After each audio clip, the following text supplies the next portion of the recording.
Mountain News at 6. For the first time in more than 2 decades, a sitting president visits the mountains of southeastern Kentucky. Today, President Joe Biden toured some flood-ravaged communities. Governor Beshear says he believes the death toll is now at 38. Hundreds, if not thousands, of homes are damaged or destroyed. Millions upon millions of dollars will be spent in an attempt to rebuild lives in the years to come.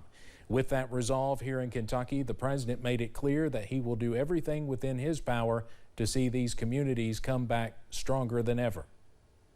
It is true that the people here in this community in Western Kentucky and the folks I met in the tornado, they're not just Kentuckians, they're Americans. They're Americans. This happened in America, American problem. And we're all Americans. Everybody has an obligation to help. We have the capacity to do this. We'll have more on the president's visit a little bit later, but first, the threat of even more flooding is on the horizon tonight. Meteorologist Evan Hatter joins us now with a first look at those concerns.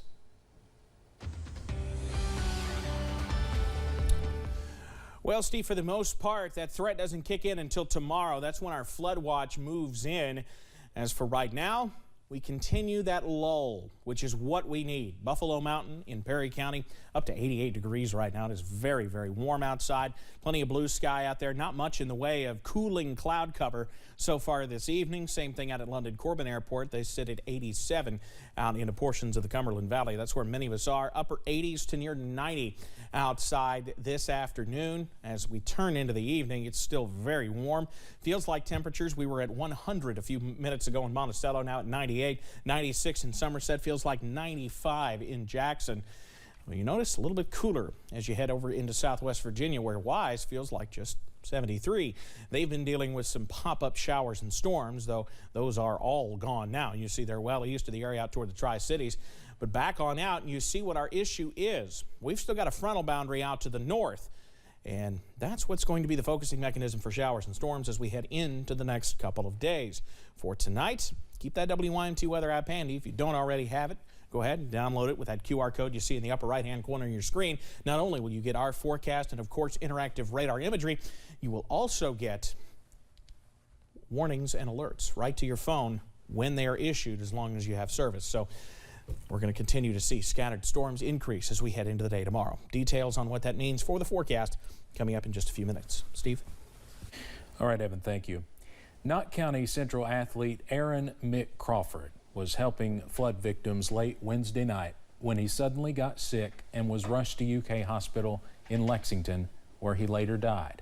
WYMT's Chandler Wilcox has more on what Crawford meant to the community he served with everything he had. Aaron Mick Crawford was heading into his junior year, but his maturity was beyond his years. Everything that he did and everything that who he was, he always wanted to make sure he was doing everything the right way. A teammate both on and off the field, he got sick while helping flood victims clear debris and mud. He's one of a kind. I've coached for about maybe 10 years now, first year coaching wrestling, and I really enjoyed having him. Wrestling was something Crawford loved. As soon as Knott County Central Athletic Director Justin Amberge was hired, Mick advocated to start a team. From day one I got the job. He came and introduced himself and just really, stayed persistent about wanting to get to wrestling, wanted to participate in wrestling. Crawford was also a leading voice on the football field and always came to practice ready to work. He was just the type of kid that, he never came to practice in a bad mood. He was always very positive. And now that Mick is gone, it just adds to his somber time in the community. When I heard the news about Mick, my heart sank because, that's a person you want in your community.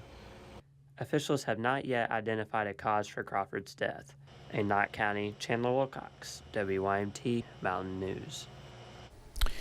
Knott County Central administrators are still working on ways to honor Crawford this upcoming school year. An explosion in Pike County sent 3 people to the hospital today and destroyed a home that's been in a family for generations. Smoke could be seen from US 23 after a home on Lick Fork Road exploded with a family still inside.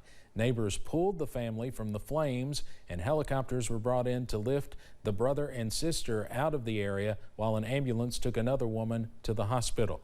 Officials say the explosion is still under investigation and everyone, fortunately, unbelievably, made it out of that house alive.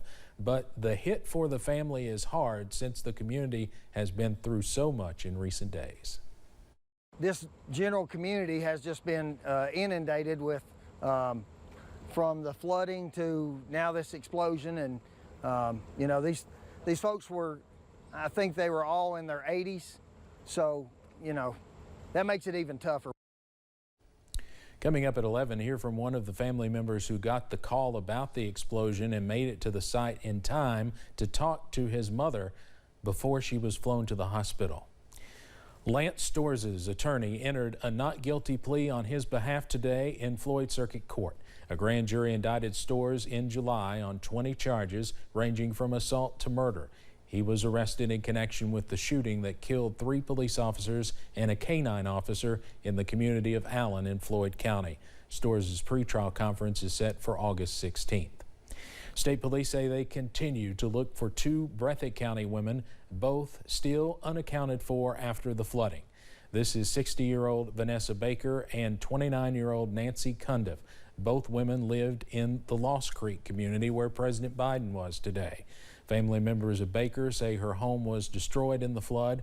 Cundiff's mother, Ruby, was killed in the flooding after their trailer was washed away. The trailer eventually broke apart. Anyone with information should contact KSP Post 13 at 606-435-6069. Well, President Joe Biden and First Lady Dr. Jill Biden toured parts of our region today, getting a first-hand look at the devastation left behind by floodwaters. The President and First Lady were joined by Governor Andy Beshear and First Lady Brittany Beshear and Congressman Hal Rogers and his wife. WYMT's Dakota Makris wraps up the first visit by a sitting president in this area since 1999. We're just like everybody else. It demolished half of our neighbors, like there's no houses left. That is how one Eastern Kentuckian felt leading up to the president's visit Monday. President Joe Biden joined a flood briefing along with Governor Andy Beshear at Marie Roberts Elementary School in Breathitt County. The president and First Lady visited with several families affected by historic flooding as well. Got to meet the family back here on this side of the road to see what's happened to their properties, their trailer, everything they had, and how they've come together. No complaining, just getting up and going to get done. Governor Beshear mentioned the more than 3 dozen dead, including 4 young kids. He says seeing the destruction firsthand is heartbreaking.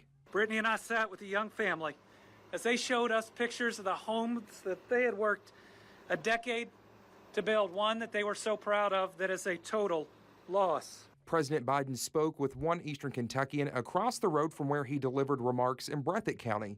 He says the man's trailer was moved to the other end of his property by floodwaters. He said, well, you know, we Kentuckians don't want to ask for too much. Catch this. We don't want to ask for too much. The president says the federal, state, and local governments are staying until Eastern Kentuckians rebuild. You're an American citizen. We never give up. We never stop. We never bow. We never bend. We just go forward. And that's what we're going to do here. In Breathitt County, Dakota Makris, WYMT Mountain News. On Sunday, Governor Beshear said the federal government will cover 100% of the cost of certain emergency services in Eastern Kentucky.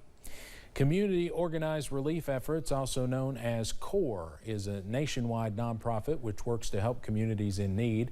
CORE is currently set up outside of Letcher Central High School, where people affected by the flood can drive up and get any needs they may have met. We have a donation drop-off and donation pickup location here at the high school. So people are coming in this inside lane through the blue tents. They're picking up cleaning supplies, hygiene products, baby diapers. We have all sorts of stuff. If you would like to donate supplies, you can drop them off at the high school as well. Stiles said one of the biggest needs right now is cleaning supplies. An Eastern Kentucky grocery store inundated with floodwaters may not reopen for months, but the cleaning process got a big financial boost today. Father Jim Sitchko went to Letcher County with cash and gift cards for the owners and workers of ISOM IGA. It's the only grocery store for miles in that area. WYMT's Phil Pendleton has more on what was done this morning. Elmer, you're back? Father Jim Sitchko frequently travels, but Monday was a first. So it's my first ever visit to ISOM? With a briefcase handcuffed to his wrist, anticipation was building on what was inside. But before the distribution, some words of comfort. And I'm just going to tell you something. You're suffering right now, but you're going to make it. Okay? No one's going to forget about you. He says people from all over the world are reaching out. It's called through the generosity of others. Yeah. It really is. People understand that what I do or what God does through me goes directly to the individuals. Yeah. There you go. Inside the briefcase were gift cards for every worker and cash for the owners. So Gwen and your husband, $20,000. The money can be spent however the owners want. They say that it'll be well spent on a major restoration that may not be finished until next winter. We have to do a complete cleaning, and then we do that complete cleaning, we have to reorder equipment and get our equipment reinstalled and then get new product to get on the shelves. Long way to go, but today a big boost to get started. It teaches a lesson that what is mine is hers and what is hers is mine, okay? So that when I come back here, I'm looking for the chicken and dumplings. All right? Current trip most here can't wait to see happen. In Letcher County, Phil Pendleton, WYMT Mountain News. The owner worked at the Letcher County store for many years before buying it. She says she admits when the flood happened, she didn't know if it would survive. Now she says she is certain it will reopen. WYMT is partnering with ARH and the Foundation for Appalachian Kentucky for fundraising efforts. Scanning the QR code that we have there on your screen will take you to our fundraiser page with both flood relief funds. For those of you who want to write a check, we have the two addresses listed for you for that. The address for the ARH Foundation is 2260 Executive Drive, Lexington, Kentucky 40505, and for Appalachia Rises, that address, there they are, 420 Main Street, Hazard, Kentucky 41701. Of course, we have all the information on our website as well. Well, coming up, showers and storms with heavy rain are once again in the forecast. You see the flood watch in effect. The full breakdown is coming up next. Plus, it continues to be a difficult time for the Breathitt County football team, but we'll show you how folks in Madison County have rallied to help their fellow Kentuckians. WYMT News app offers alerts on breaking stories.